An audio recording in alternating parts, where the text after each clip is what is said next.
ஒரு காலத்துல இருந்தது அந்த மாதிரி.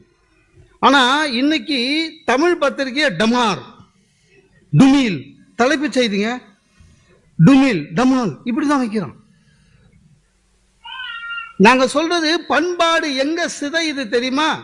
உன் பத்திரிக்கை வியாபாரத்தை அதிகப்படுத்துறதுக்காக உண்மையிலேயே சொல்றேன், தமிழக மக்களுக்கு இலவசன்றத ஒண்ணு கத்து கொடுத்ததே இந்த பத்திரிக்கைக்காரங்க. நல்லா சொல்லுங்க.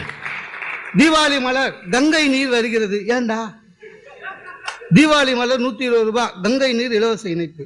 சார் இந்த பெண்களுக்குன்னு பத்திரிக்கை வருதுங்க, மங்கையர் மலர், சிநேகிதி, தோழி, அது மாதிரி. அதுல 32 பக்கத்துக்கு இலவச இணைப்புன்னு ஒண்ணு போடுறான். என்னன்னு 32 வகையான இனிப்புகள், 32 வகையாக சட்னி. வீட்டில் அதை ட்ரை பண்ணி நம்மள உயிரெடுப்பாங்க தெரியுமா? இதுங்க ஏற்கனவே வைக்கிறது நல்லா இருக்காது.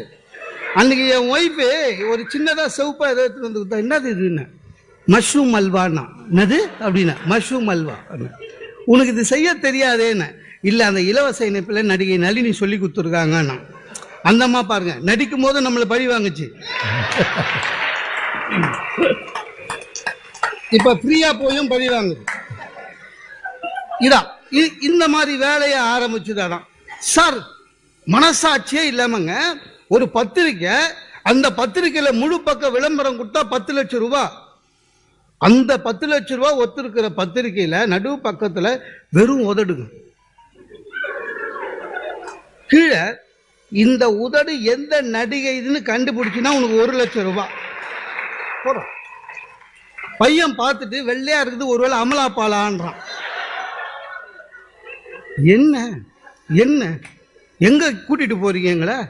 கேள்வி பதில சார் கிசு கிசுன்னு ஆரம்பிச்சது பத்திரிகை தான் தெரியுமா? இது பண்பாடு குறைச்சல் தானே.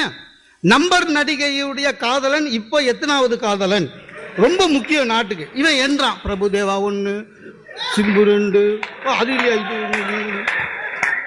திருப்பியும் சிம்பு 4, தெரியலன்றான். அடுத்த வாரம் விடைகின்றாங்க. ஏன்னா அந்தம்மா அதுக்குள்ள ஒண்ணு கூட்டிட போகுதுன்னு. நான் அதான் நம்பர் நடிகைன்னு போட்டாங்கல்ல, அப்புறம் என்ன கூடாதா குறையாதா?